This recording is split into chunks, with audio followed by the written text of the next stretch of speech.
Bismillahirrahmanirrahim. Assalamualaikum warahmatullahi wabarakatuh. Innal hamdalillah nahmaduhu wa nasta'inuhu wa nastaghfiruh wa na'udzu billahi min shururi anfusina wa sayyiati a'malina. May yahdihillahu fala mudilla lahu wa man yudlil fala hadiyalah. Asyhadu an la ilaha illallah wahdahu la syarika lah wa asyhadu anna Muhammadan abduhu wa rasuluhu la nabiyya ba'dah.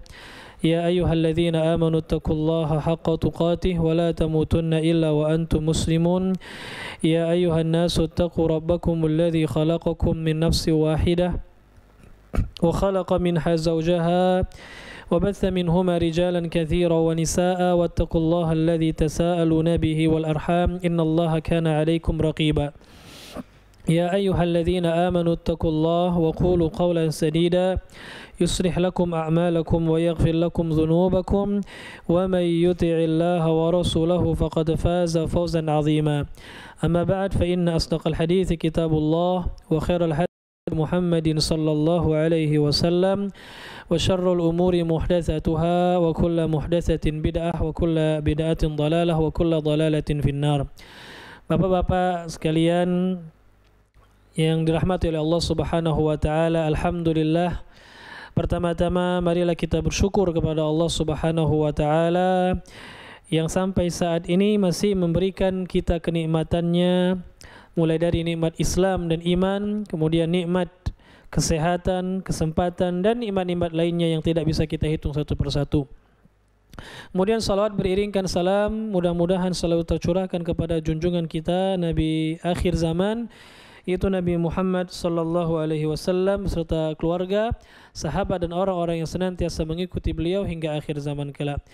Bapak-bapak sekalian, jamaah kajian rutin ya para kaum muslimin yang dirahmati oleh Allah Subhanahu wa taala, kajian rutin kita di Limau ini alhamdulillah terus berlangsung ya Pak ya. Karena kajian kita di Limau ini sudah alhamdulillah lumayan panjang. Ini nikmat dari Allah Subhanahu wa taala. Dan alhamdulillah keadaan gimana pun kita tetap jalan ya. Meskipun sampai sekarang kita belum bisa berjumpa kembali, bertatap muka kembali, tapi mudah-mudahan ya kita tentunya berdoa Allah Subhanahu wa taala mempercepat keadaan ini hilang seperti itu, wabah ini hilang. Kemudian kita bisa insyaallah ya bertemu lagi, tatap muka lagi, kajian. Karena kajian yang paling barokah, yang paling berkah adalah majelis ilmu, kajian yang langsung Pak ya, duduk kita di majelis ya, di masjid atau di musalla, itu merupakan nikmat dari Allah Subhanahu wa taala. Tapi tentunya dalam keadaan yang seperti tidak membuat kita surut niatnya, ya tidak membuat kita menjadi lemah, enggak. Tetap kita harus semangat dalam mempelajari agama Allah Subhanahu wa taala. Nah, Bapak yang dirahmati oleh Allah Subhanahu wa taala, pembahasan kita yang terakhir dari kitab Umdatul Ahkam, kemarin kita sudah masuk ke dalam tentang bab masalah dukhulul khala' wal istitabah, tentang masalah adab-adab buang air.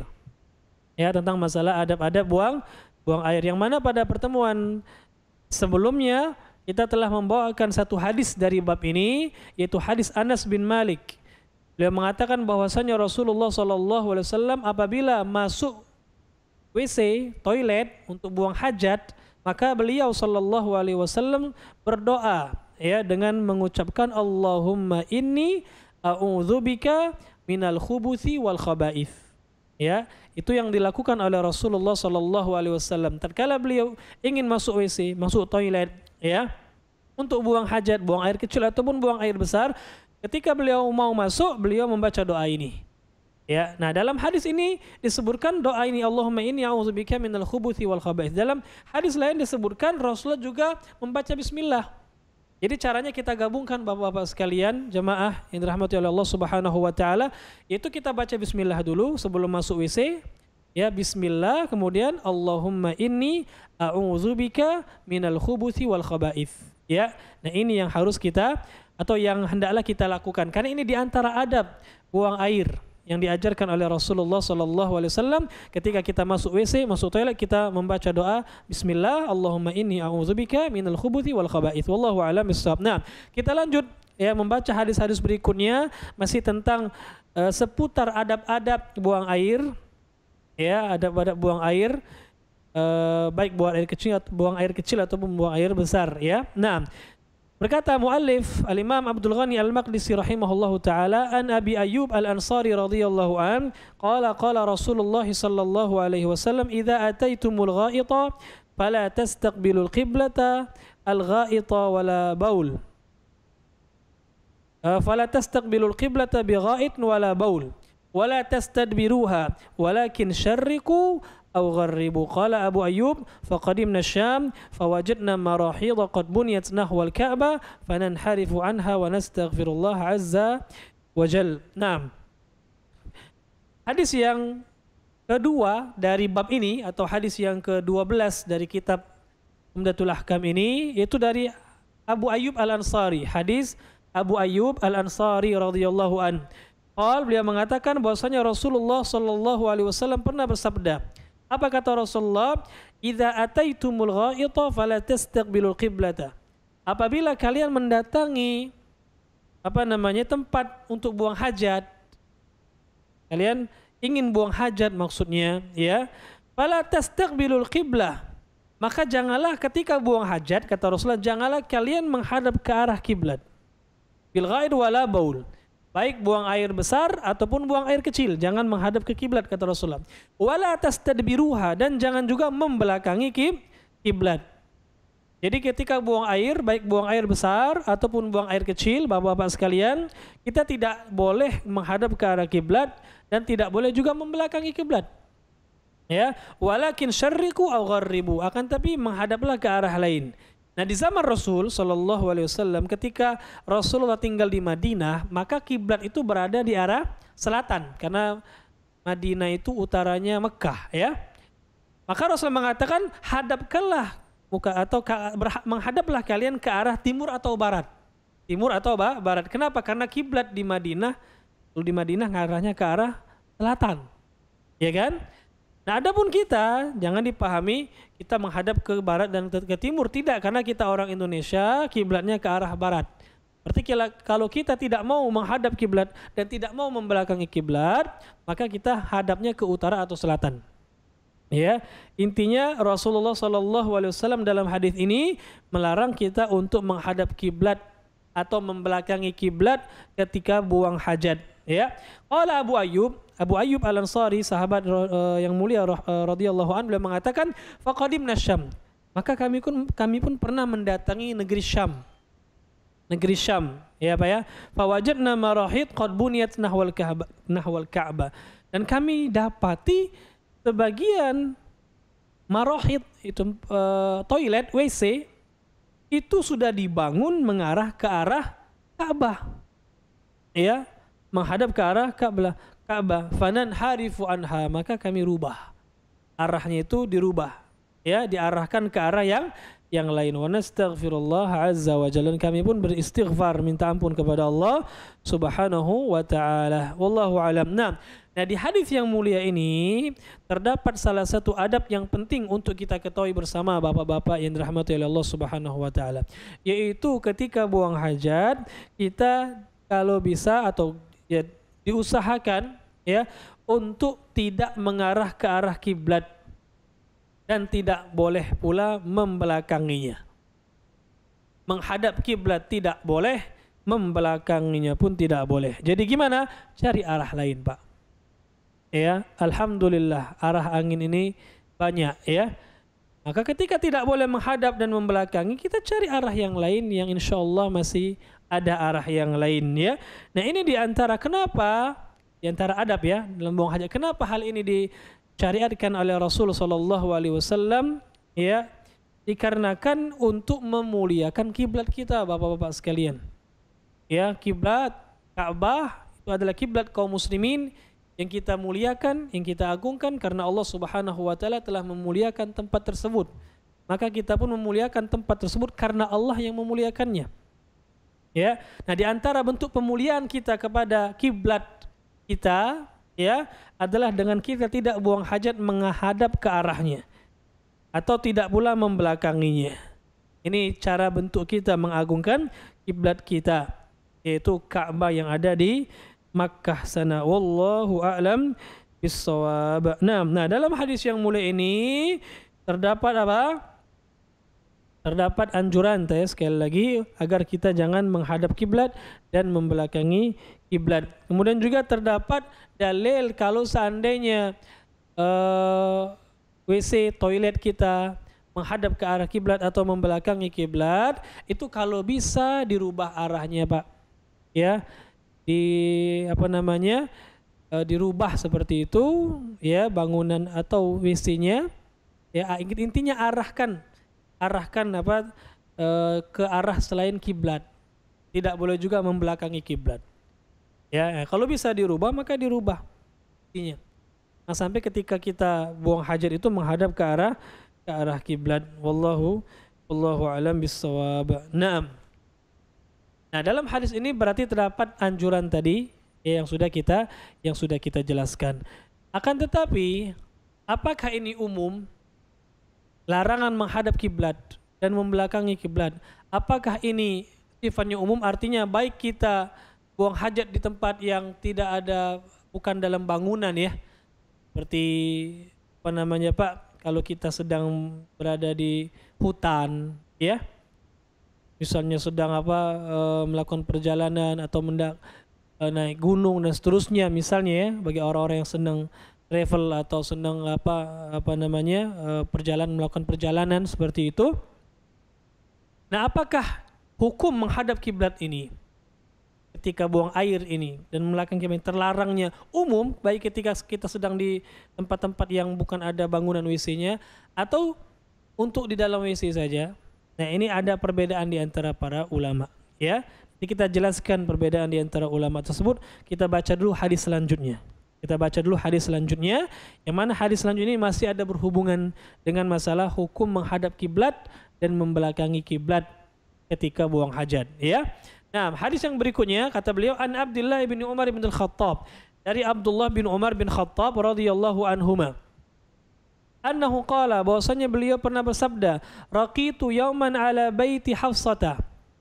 Aku pernah menaiki pada suatu hari rumah Hafsah. Ya. Rumah Hafsah. Hafsah itu adalah istri Rasulullah dan saudari dari Abdullah bin Umar. Karena Hafsah juga anak Umar. Nah, ini Abdullah bin Umar ini saudara dari Hafsah. Ya, dan Hafsah adalah istri Rasulullah sallallahu alaihi wasallam. Kata Abdullah bin Umar, pada suatu hari aku pernah menaiki rumah Hafsah. Fara'aitu an-nabiyya sallallahu alaihi wasallam yaqdi hajatahu. Dan enggak sengaja aku melihat Rasulullah sallallahu alaihi wasallam sedang buang hajat, kata Abdullah bin Umar. Ya, mustaqbil Syam, mustadbirul Ka'bah. Menghadap ke arah Syam, Ya, Syam itu sekarang negeri di Palestina, Lebanon, Suriah, ya Pak, ya, dan Yordania. Itu dulu namanya Syam. Jadi Rasulullah menghadap ke arah sana. Mustadbirul Ka'bah, dan membelakangi Ka'bah, membelakangi kiblat. Ya, membelakangi kiblat. Nah, dalam hadis ini terdapat dalil bahwasanya Rasulullah SAW ketika buang hajat beliau membelakangi kiblat. Padahal di hadis yang sudah kita bacakan tadi, yang pertama tadi, Rasulullah melarang kita menghadap kiblat dan membelakangi kiblat. Tapi ternyata di sini Rasulullah membelakangi kiblat. Ya. Nah, dari sinilah para ulama berbeda pendapat, bapak-bapak yang dirahmati oleh Allah Subhanahu wa taala. Berbeda pendapat tentang hukum menghadap kiblat atau membelakangi kiblat ketika buang hajat. Ya, ada beberapa pendapat di kalangan para ulama. Pendapat yang pertama, sebagian ulama berpendapat bahwasannya menghadap kiblat atau membelakangi kiblat ketika buang hajat itu hukumnya haram secara mutlak. Haram secara mutlak, baik di dalam ruangan, dalam WC ataupun tidak dalam WC. Seperti tadi misalnya kita sedang berjalan di hutan ataupun di mana, ya, intinya tidak ada bangunan, bukan dalam WC, seperti itu haram, tidak diperbolehkan. Ya, ini pendapat pertama. Dan ini pendapat dari beberapa ulama, di antaranya pendapat Imam Sufyan Ats-Tsauri, Imam An-Nakhai, ya, dan ini juga pendapat Ibnu Hazm Al-Zahiri, Dan ini juga pendapat sebagian ulama lain seperti Syekhul Islam Ibnu Taimiyah dan Syekhul Islam Ibnul Qayyim rahimahullahu taala. Jadi ini pendapat sebagian ulama. Ya, ini pendapat sebagian ulama. Nah, jadi sebagian ulama mengatakan haram secara mutlak, baik di dalam ruangan atau dalam WC maksudnya ataupun tidak. Ya, pendapat kedua mengatakan boleh secara mutlak. Boleh secara mutlak. Baik buang hajatnya di dalam WC ataupun tidak. Ya, ketika di luar seperti yang sudah kita jelaskan tadi, tetap tidak boleh menghadap kiblat ataupun membelakangi kiblat. Ini pendapat kedua. Pendapat ini adalah pendapat sebagian ulama, di antaranya Urwah bin Zubair, Dawud Al-Zahiri, dan ulama-ulama yang lainnya. Ya. Nah, pendapat ketiga mengatakan bahwasannya dilarang kita menghadap kiblat atau membelakangi kiblat ketika buang hajat, itu ketika kita tidak sedang di dalam kamar mandi, tidak dalam WC atau toilet atau bangunan, ya. Ya. Artinya tadi di hutan misalnya, tempat terbuka lah. Tempat terbuka tentunya yang bukan di hadapan manusia, ya, karena tidak boleh buka aurat di hadapan manusia. Tempat terbuka dalam artian tidak ada WC toiletnya, nggak ada bangunannya seperti itu. Ya, di hutan dan yang lainnya. Kalau di zaman Rasul kan ketika buang hajat itu ya di padang pasir, ya kan? Seperti itu. Nah itu yang dilarang, nggak boleh. Tapi kalau dalam bangunan, di dalam toilet, WC tadi, maka tidak terlarang. Kenapa? Karena kalau sudah ada bangunan berarti terhalang, kan? Ada dinding yang menghalangi.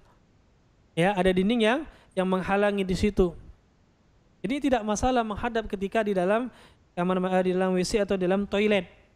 Ya, ini pendapat yang ketiga. Ini pendapat mayoritas ulama.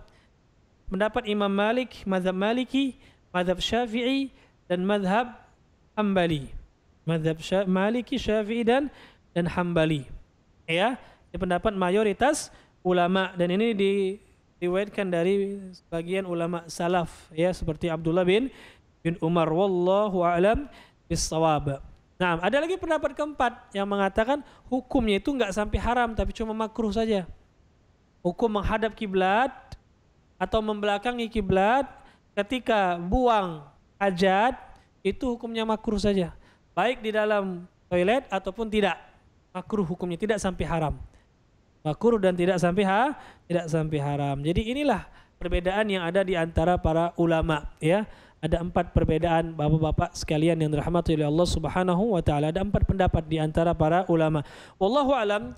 Ya, kalau kita lihat, kita teliti dan kita cermati dalil-dalil yang ada dalam permasalahan ini, maka pendapat yang lebih kuat insyaallah adalah pendapat ketiga.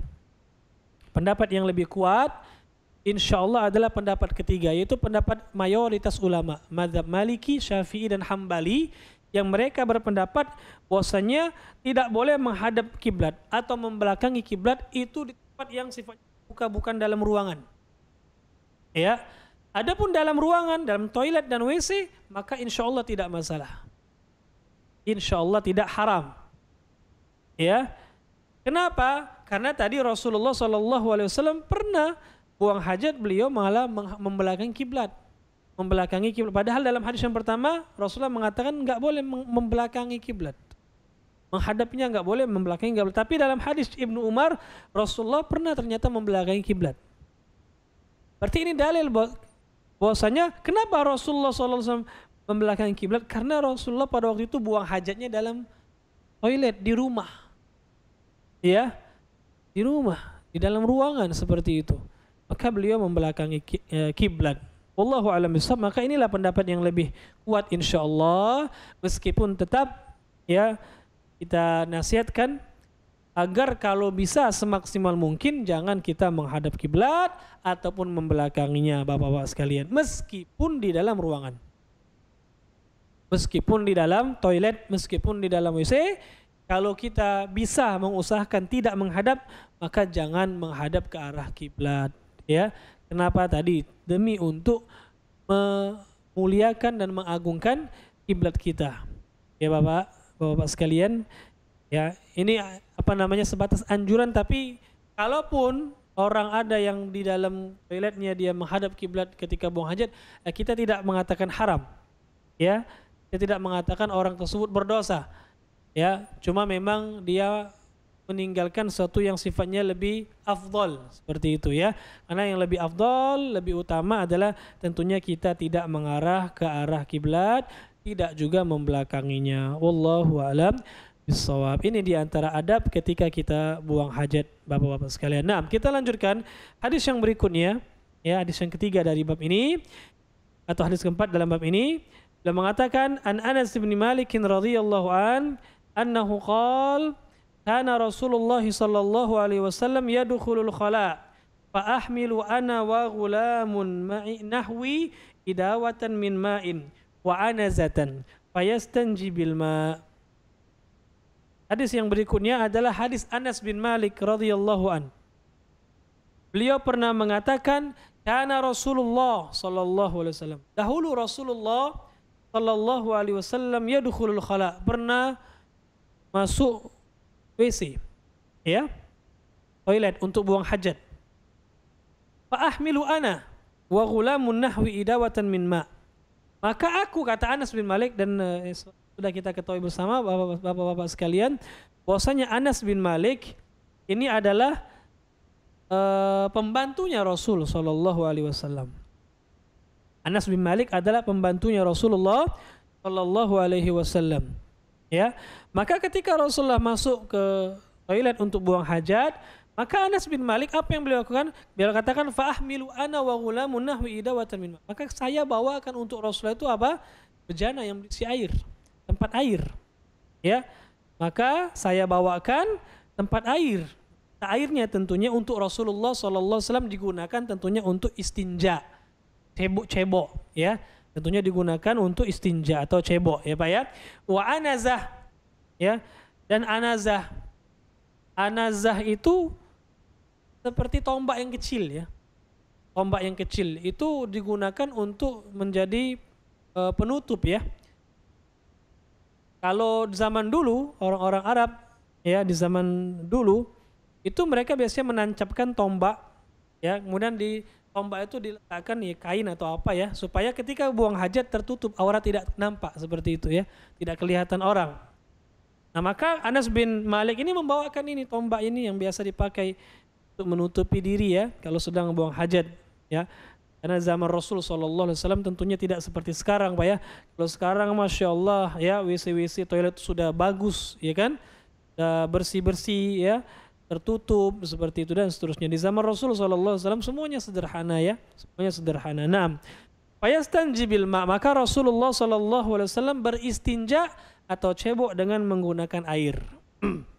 Cebok dengan menggunakan air yang dibawakan oleh Anas bin Malik tadi. Wallahu alam bissawab. Nah, ini juga hadis yang mulia juga, meskipun ringkas, pendek, Pak, ya, tapi banyak faedah yang bisa kita petik dari hadis yang mulia ini, ya.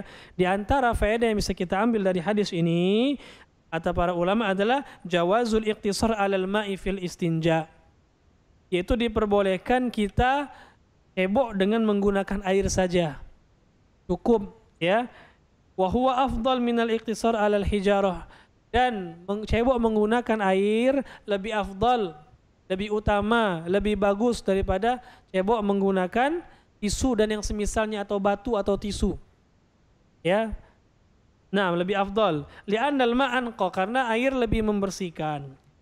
Wal afdal al jam'u bainal hijar wal ma'. Yang lebih afdal lagi kata para ulama itu digabung istijmar dengan istinja. Istijmar itu cebok menggunakan batu dan yang semisal seperti tisu. Istinja itu dengan air, Pak. Bapak yang dirahmati oleh Allah Subhanahu wa taala, ya. Nah, lebih afdal lagi digabung. Kalau kita misalnya ada tisu WC itu, ya, nah kita ambil, kita bersihkan dulu.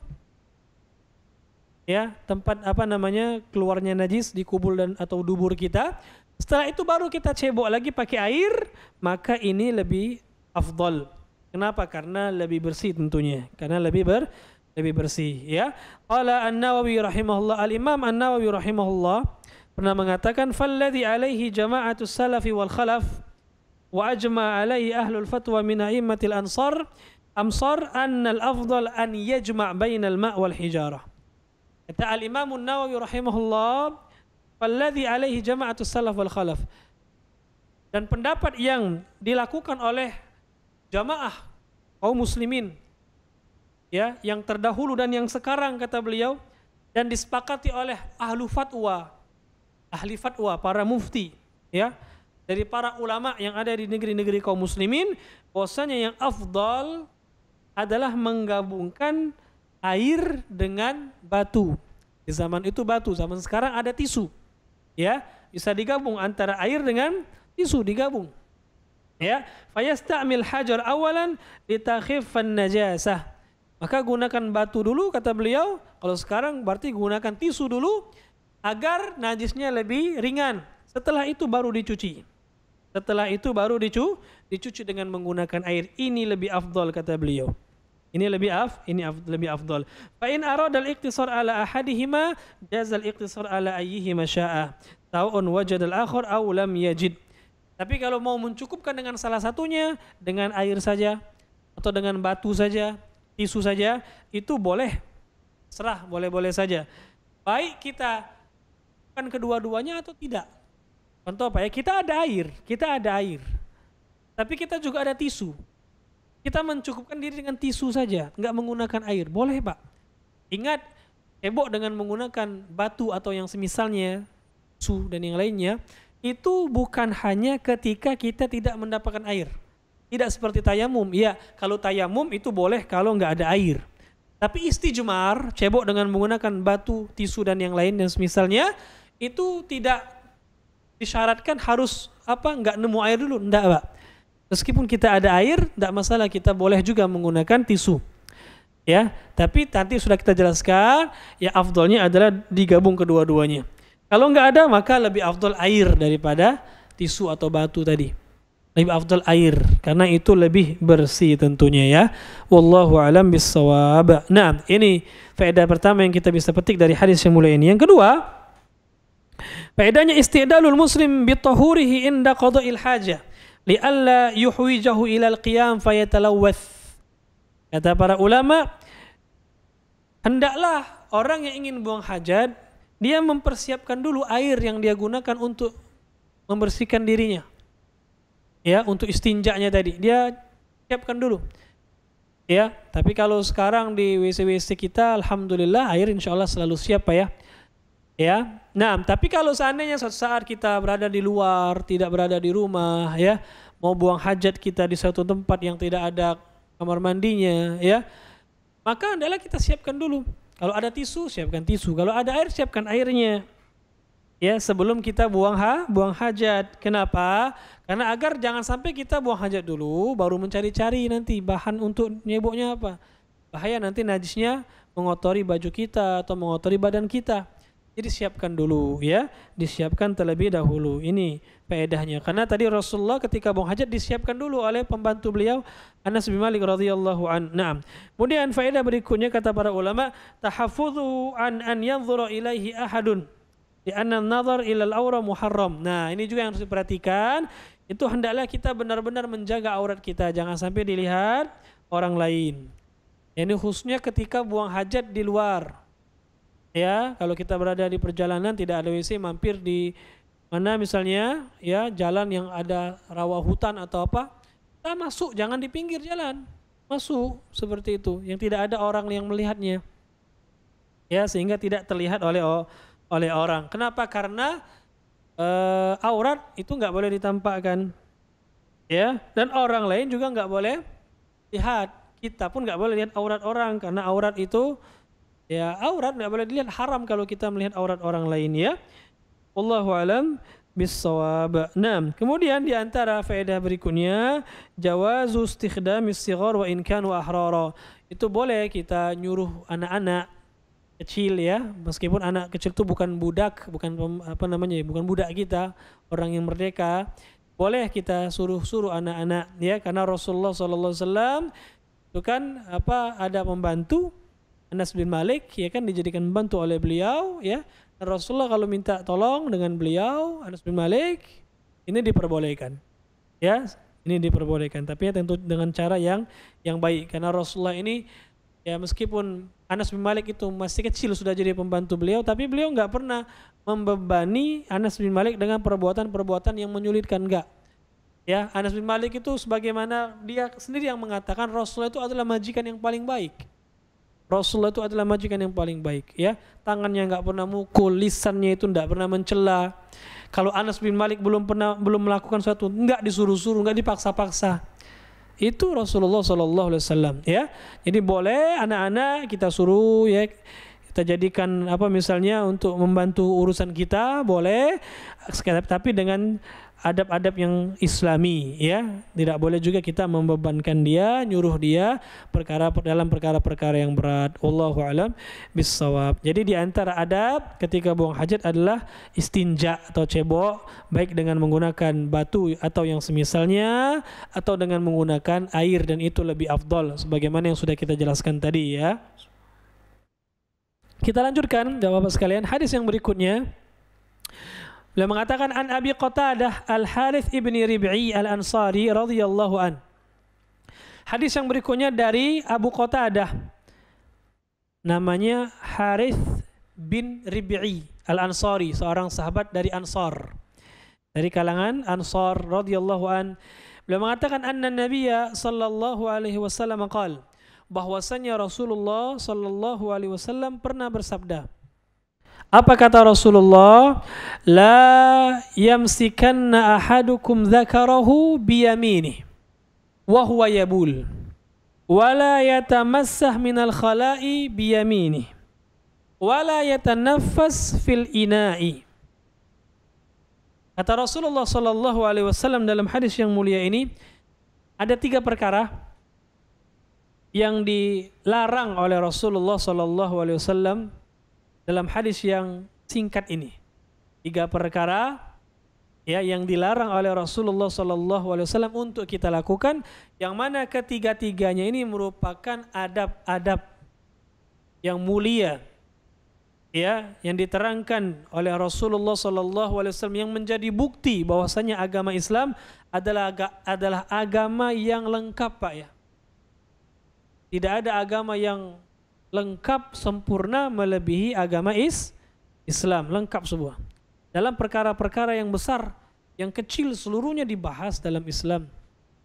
Ya, subhanallah. Termasuk dalam perkara adab-adab buang air ini. Nah, ketiga hal yang Rasulullah sebutkan ini juga termasuk penjelasan tentang adab-adab Islami, ya, yang hendaklah kita terapkan dalam kehidupan kita sehari-hari. Apa ketiga larangan ini? Yang pertama, Rasulullah mengatakan, la yamsikanna ahadukum dzakarahu biyamini wa huwa yabul. Yang pertama adalah, kata Rasulullah, janganlah salah seorang di antara kalian memegang kemaluannya dengan tangan kanan, wa huwa yabul, ketika dia kencing.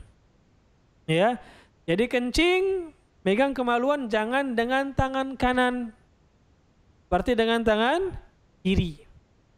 Ya, ketika buang air kecil itu dengan tangan kiri, buang air kecilnya, memegang kemaluan dengan tangan kiri, jangan dengan tangan kanan. Dilarang oleh Rasulullah. Karena sudah kita jelaskan di hadis-hadis yang sebelumnya bahwasanya tangan kanan itu digunakan untuk perkara-perkara yang baik, Bapak-bapak sekalian, ya. Adapun ketika kencing, memegang kemaluan, itu kan perkara yang kotor. Ya, perkara yang tidak baik. Maka digunakanlah tangan kiri. Ya, jadi yang pertama larangannya adalah memegang kemaluan dengan tangan kanan ketika buang air kecil. Itu dilarang, tidak diperbolehkan. Ya, tidak diperbolehkan. Wallahu alam. Ini yang pertama, Bapak-bapak yang dirahmati oleh Allah Subhanahu wa taala. Yang kedua, kata Rasulullah, wala yatamassah minal khala' biyaminihi. Dan jangan pula cebok dengan tangan kanan. Tadi megangnya kemaluannya, kemudian ini cebok. Jangan dengan tangan kanan, ya, karena kotor. Bukan perkara yang baik. Yang tidak baik, tapi karena tangan kiri, gunakan tangan kiri. Ya, adapun orang yang kidal, misalnya dia terbiasa makan dengan tangan kiri, cebok dengan tangan kanan, usahakan untuk dirubah. Jangan tidak ada usaha Pak ya. Harus kita berusaha bagaimana diusahakan dirubah seperti itu. Insya Allah bisa asal kita mau.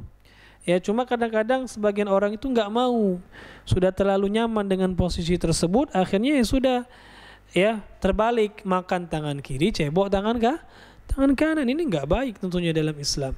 Ya, karena dilarang kita oleh Rasulullah Sallallahu Alaihi Wasallam. Ya, jadi untuk cebok itu kata Rasulullah jangan dengan tangan kanan.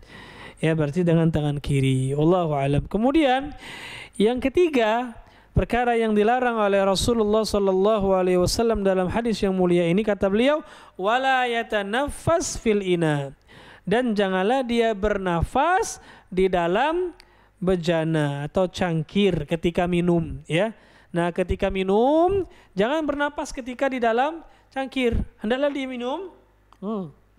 Jangan bernapas di dalamnya. Kalau mau napas, lepaskan dulu baru bernapas. Ya, jangan sampai diminum sampai habis bernapasnya di dalam cangkir atau gelas.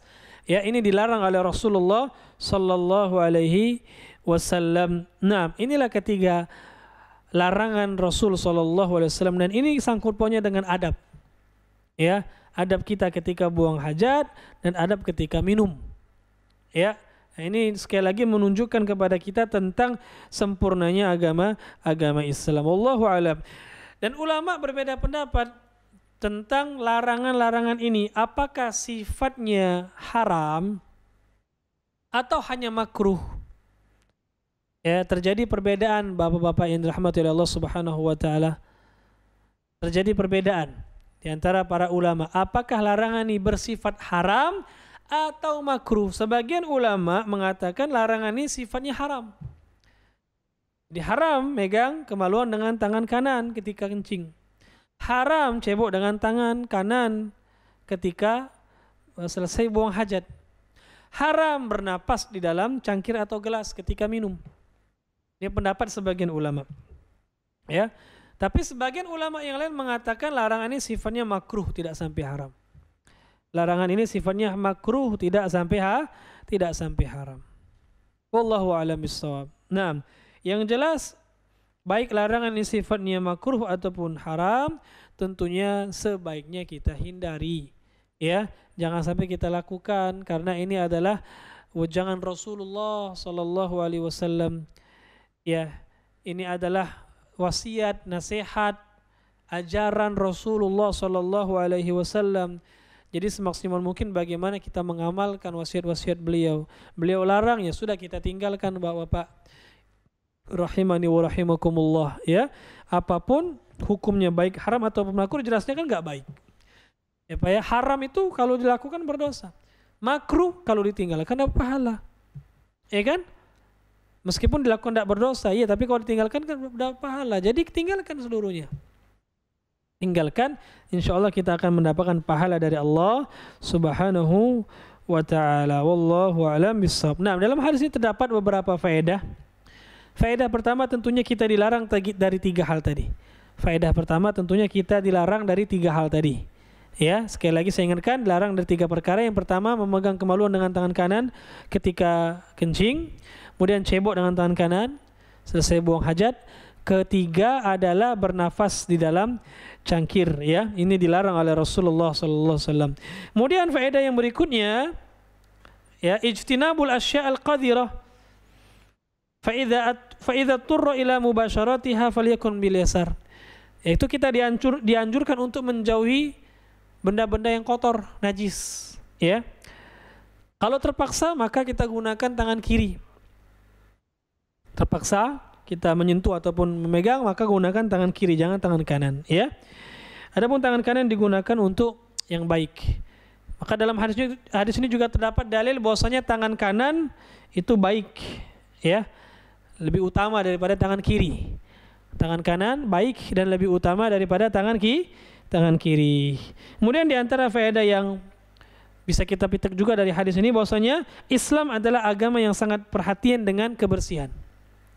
Islam adalah agama yang sangat perhatian dengan kebersihan secara umum.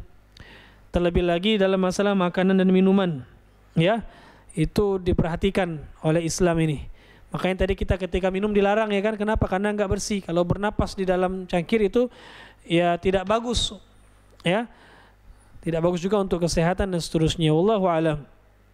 Nah, kemudian di antara faedah yang bisa kita petik juga adalah sumu syara', ya bagaimana mulianya ajaran Islam ini, karena dia memerintahkan kepada hal-hal yang baik yang bermanfaat dan melarang dari perkara-perkara yang buruk tidak bermanfaat. Ya, ini agama Islam yang kita cintai Bapak-bapak sekalian. Wallahu a'lam bishawab. Kita lanjutkan hadis yang terakhir insyaallah dari bab ini tentang masalah adab-adab buang air, ya buang hajat, ya Pak ya.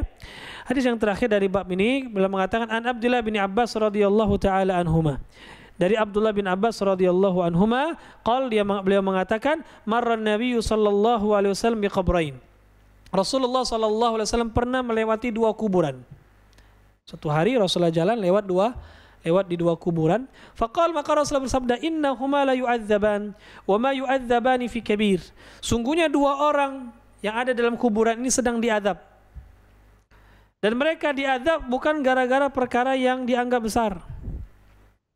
Bukan perkara yang sulit, enggak, mudah, perkara yang mudah. Ya, sebenarnya perkara yang mudah seperti itu, tidak sulit untuk dikerjakan. Tapi kalau ditinggalkan bahaya. Ya, bisa menjadi sebab adab kubur. Amma haduhuma, apa sih kesalahan mereka ini dua orang ini? Kata Rasulullah yang pertama, fakana la yastatiru minal baul.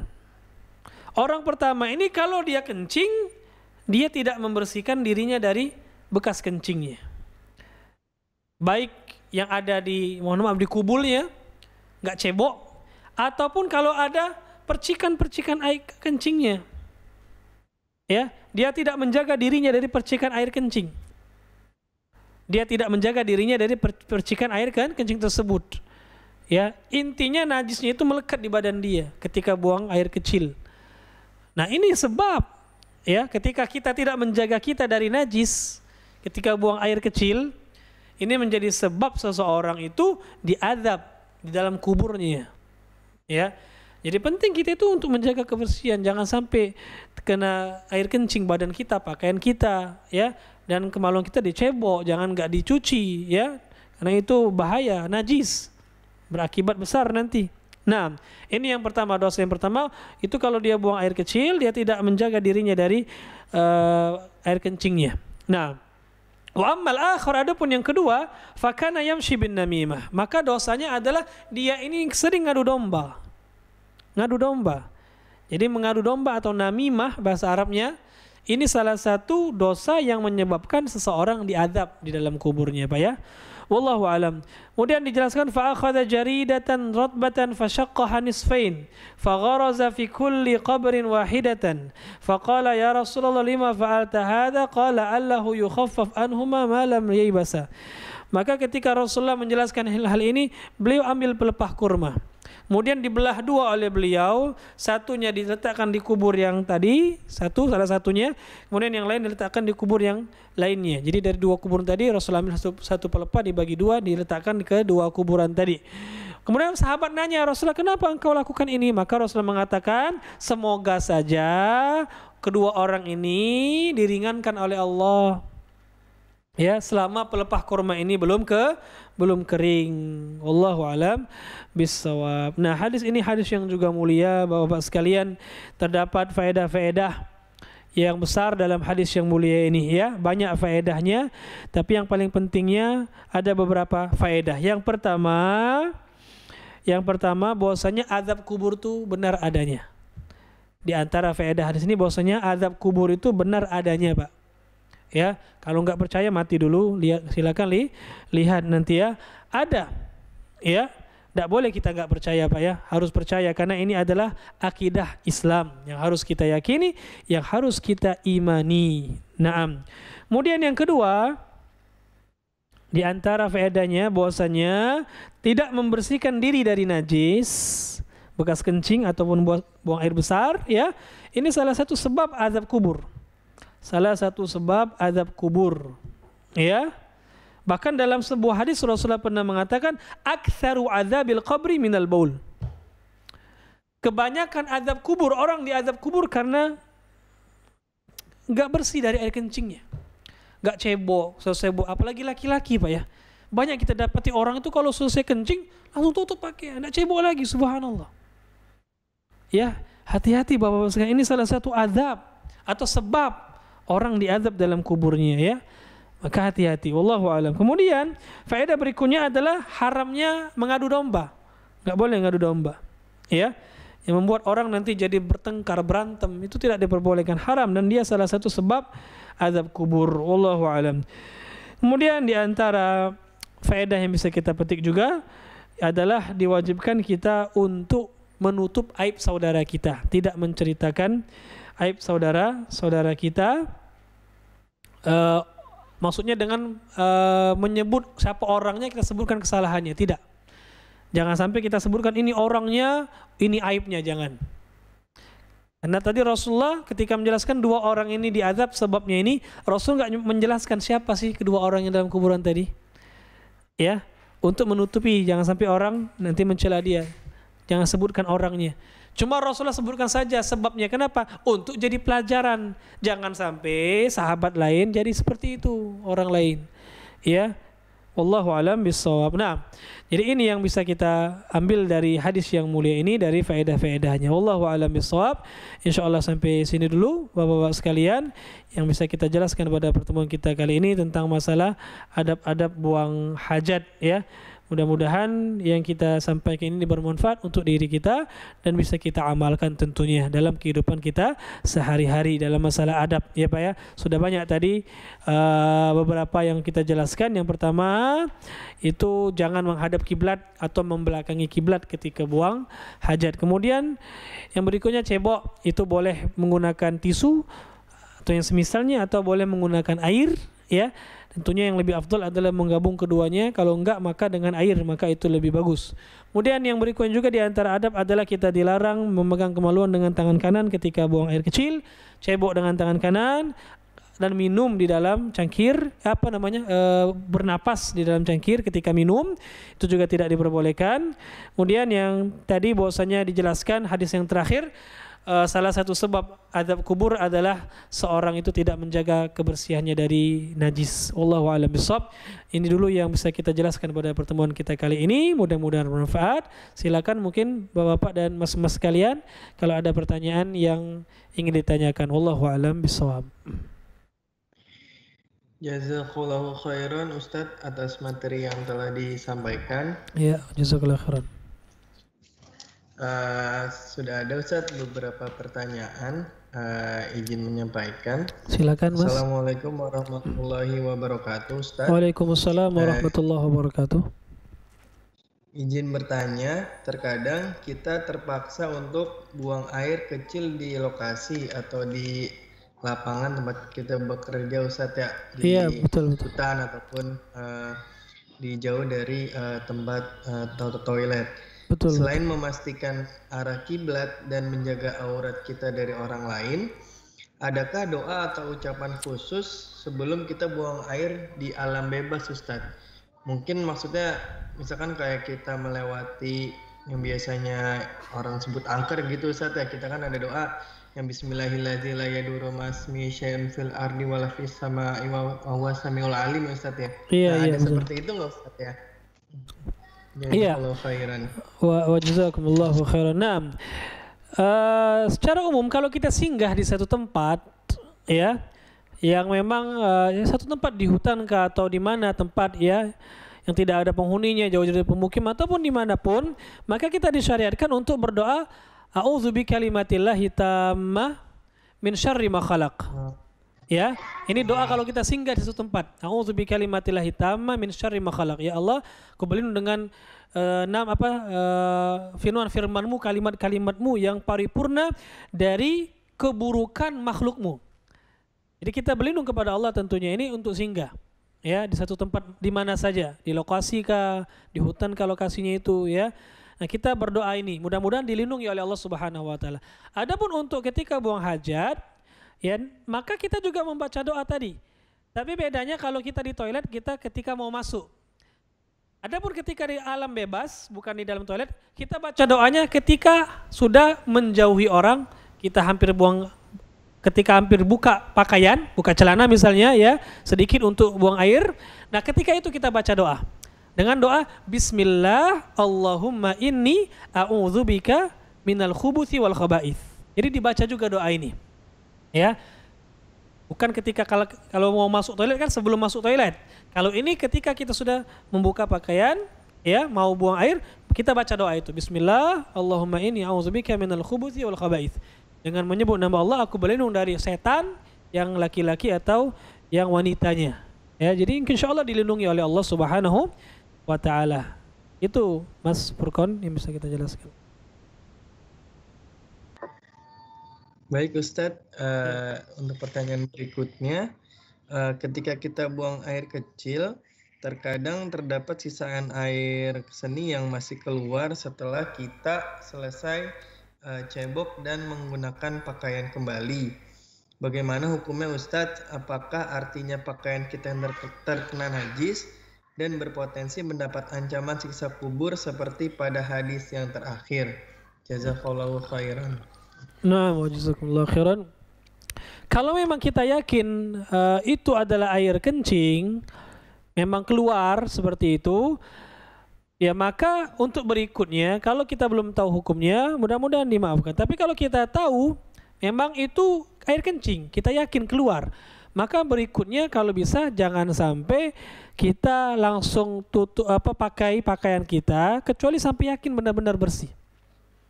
Ya, sampai benar-benar yakin kita sudah bersih. Kalau memang yakin itu yang keluar adalah bekas air kencing, ya yakin keluar, maka ya pastikan tidak ada sisa lagi dari air kencing tersebut.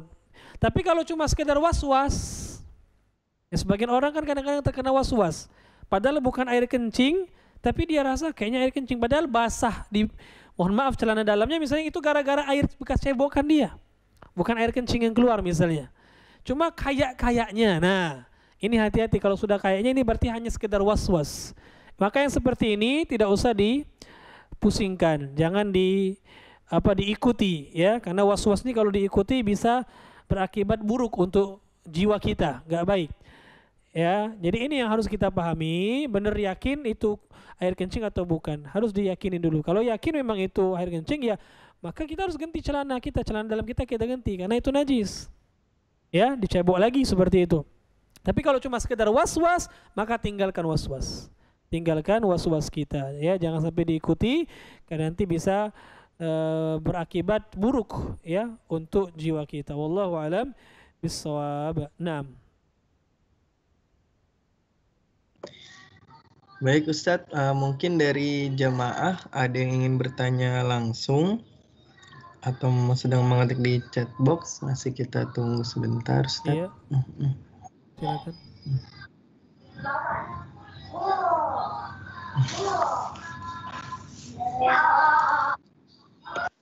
Oh iya. Ya, ini ada pertanyaan juga Mas Furqon dari mana ini? Oh iya, ya.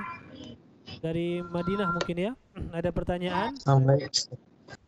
Apakah azab kubur tuh ada tanda-tandanya bisa kita lihat? Ya, misalnya kuburannya terbakar atau yang semisalnya ya. Nah, ini banyak kadang di tengah-tengah masyarakat kita tersebar ya, bahkan dibikin film ya, film azab macam-macam itu ya. Apakah ini tanda? Wallahu a'lam bishawab. Yang jelas azab kubur ini perkara yang gaib. Ini perkara yang gaib ya. Jadi nggak boleh kita mengklaim, kita mengatakan orang ini diazab. Dari mana kita tahu? Kan orangnya itu dibakar. Dari mana terbakarnya gara-gara orang yang meninggal tersebut? Kita nggak tahu. Ya, kita tidak bisa memastikan. Maka perkara azab kubur ini perkara yang gaib. Tidak bisa kita mengetahuinya. Kalau kita memastikan berarti kita suuzon dengan orang yang sudah meninggal ini. Ya, kan kita nggak tahu, siapa tahu ketika dia meninggal dia sudah taubat kepada Allah Subhanahu wa taala. Nggak boleh kita suuzon kepada saudara muslim, ya. Wallahu a'lam bishawab. Jadi yang terbaik adalah kita tidak membicarakan perkara-perkara semacam ini karena akan menimbulkan pertama suudzon kepada kaum muslimin, yang kedua akan kita menerka-nerka perkara yang gaib dan ini tidak diperbolehkan ya. tidak diperbolehkan. Adapun sinetron, film-film yang seperti ini, maka kami nasihatkan kepada kaum muslimin untuk tidak menontonnya. Ya, karena bisa merusak akidah kita dan membuat kita sama kaum muslimin saling suudzon. Ya, menuduh saudara kita diazab, naudzubillah summa naudzubillah. Maka yang seperti tidak baik, ya. Ini adalah acara-acara yang tidak mendidik umat Islam, bahkan bertentangan dengan hukum atau syariat dan ajaran-ajaran Islam. Wallahu a'lam bissawab. Nah, silakan mungkin kalau ada dari peserta kajian. Bismillah. Untuk Izin bertanya Ustadz. Ya, silakan Pak. Dengan Arif Ustadz, izin bertanya. Assalamualaikum Ya, silakan warahmatullahi Arif. wabarakatuh. Waalaikumsalam warahmatullahi wabarakatuh. Bagaimana hukumnya di toilet kantor Ustadz kita menggunakan urinoir Ustadz, di mana posisinya berdiri, kemudian orang lain juga bisa melihat aurat kita, meskipun aurat kita masih bisa tertutupi ya. Karena ada pilihan lain juga sebenarnya, ada toilet yang tertutup tapi masih ada kemungkinan percikannya itu lebih besar Ustadz. Itu aja Ustadz. Jazakallah khair. Wa jazakallah khair. Nah, ini termasuk perkara yang kontemporer, ya, buang air di urinoir ya, seperti itu. Bagaimana hukumnya? Tentunya ini buang air di di sini, di urinoir ini banyak aspek yang harus kita tinjau. Pertama dari percikan kencing yang akan terkena baju kita, ya. Kalau kita nggak punya baju untuk ganti gimana? Kalau kita masih ada baju untuk ganti, ya mungkin bisa kita ganti. Ya. Kemudian perkara kedua, aurat. Ya, apakah kita yakin aurat kita benar-benar tertutup atau tidak? Apalagi kalau posisinya sangat dekat seperti itu ya. Takutnya tetangga kita melihat, ya kan? Nah, ini berbahaya. Kemudian juga kencing dengan berdiri, meskipun kencing berdiri ini pendapat yang kuat boleh ya. Tapi tentunya afdolnya kita kencing itu duduk, itu afdol. Ya. Meskipun boleh berdiri, ya Pak ya. Nah jadi gimana? Wallahu alam, kalau memang ada kamar mandi yang tertutup, yang lebih bisa membuat kita bersih dari percikan air kencing, maka insya Allah lebih baik ya kita di tempat itu, di dalam kamar mandi, dalam toilet, dalam WC. Ya. Tapi kalaupun tidak ada, kita sudah kebelet nggak bisa lagi, cuma ada tempat situ, maka insya Allah diperbolehkan, tetap dijaga pertama aurat, jangan sampai kelihatan, ya, benar-benar kita masuk, jangan sampai belum masuk sudah dibuka, nanti auratnya kelihatan, naudzubillah. Kemudian pastikan juga jangan sampai terkena pakaian kita, percikan kencingnya, ya. Kalau kita yakin ada kena, maka wajib kita untuk mencuci, ya, atau diganti. Kalau kita tidak bisa mencucinya, diganti dengan pakaian lain, ya. Nah, ini hukum yang harus kita pahami dalam masalah buang air di urinoir tadi, ya. Mudah-mudahan bisa dipahami. Jadi kalau ada tempat lain yang lebih baik, lebih aman, maka kita pilih. Tapi kalau tidak ada, maka tadi boleh, dengan syarat kita jaga aurat kita dan kita jaga jangan sampai terkena percikan air kencing tersebut. Wallahu a'lam bissawab. Nah, tentunya juga kita pastikan ada air untuk cebok atau tisu ya. Itu tentunya yang paling penting. Wallahu a'lam bissawab. Nah.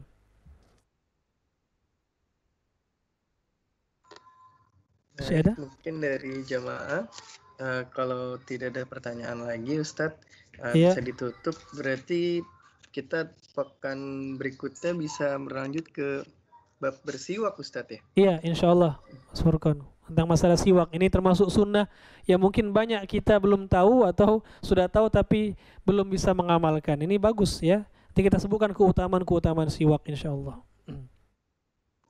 Baik Ustadz, mungkin bisa ditutup untuk kajian malam ini Ustadz. Iya.